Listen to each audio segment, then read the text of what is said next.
Hi, Math 20-1 students. We are doing addition and subtraction of rational expressions, part 1.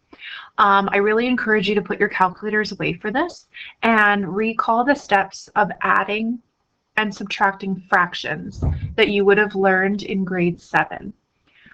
Let's review the steps here, and we're going to actually review adding and subtracting fractions before we add and subtract rational expressions.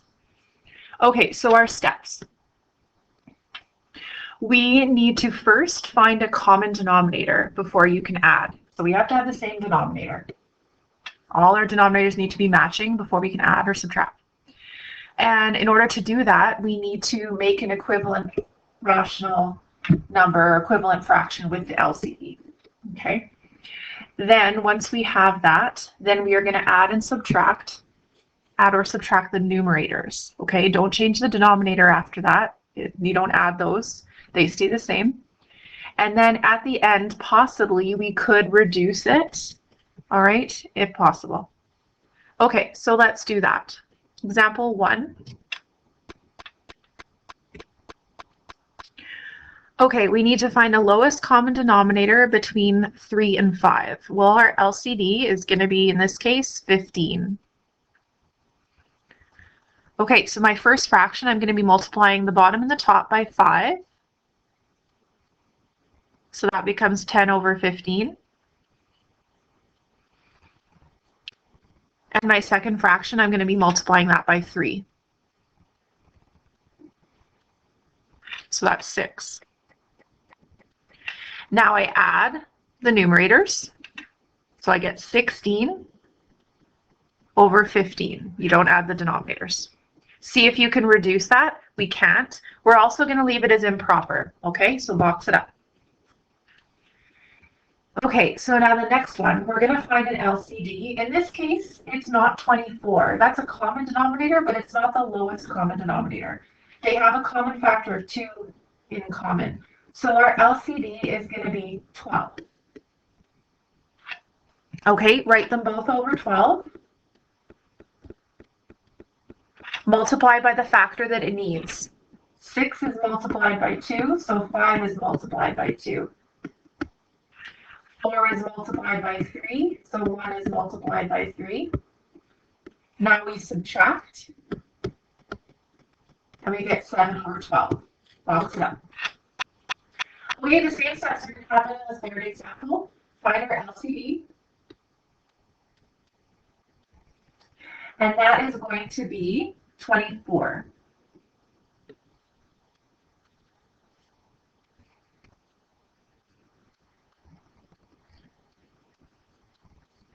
Okay, write them all over 24, multiply each of the fractions by what it needs.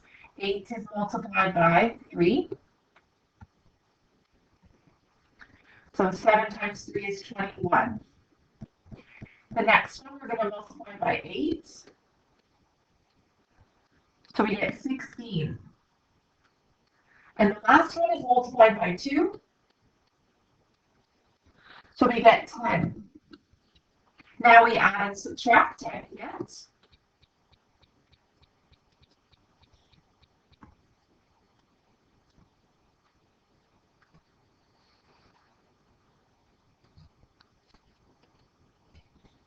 Okay, so we get 15 over 24, and then in this case, we can reduce our final answer. So we can take out a common factor, a GCF, of 3 from both the numerator and the denominator. So that reduces down to a fraction in simplest terms, 5 over 8. Okay, so we're going to use the same process now with variables. So now let's head on down to example number 2. Okay, let's look at example 2b.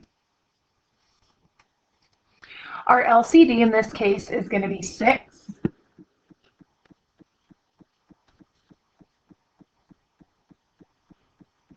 Now that second expression already has a denominator of 6. So that numerator will just stay the same.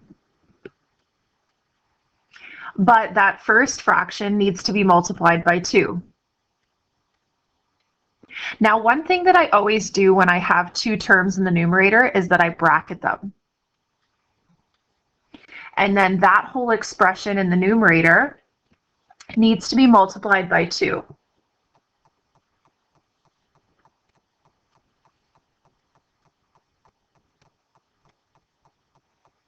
Okay, so then that becomes 2 times 3a minus 1. Now, we're going to make sure we distribute that 2 into both of the terms because everything needs to be multiplied by 2. So that's 6a minus 2, and then plus 4a plus 5, and then it's all going to be over 6 because recall that we're just going to keep the denominator when we add. So then I'm going to collect my like terms. 6a with 4a makes a 10.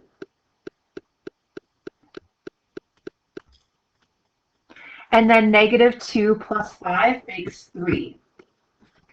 So my final answer is 10a plus 3 over 6.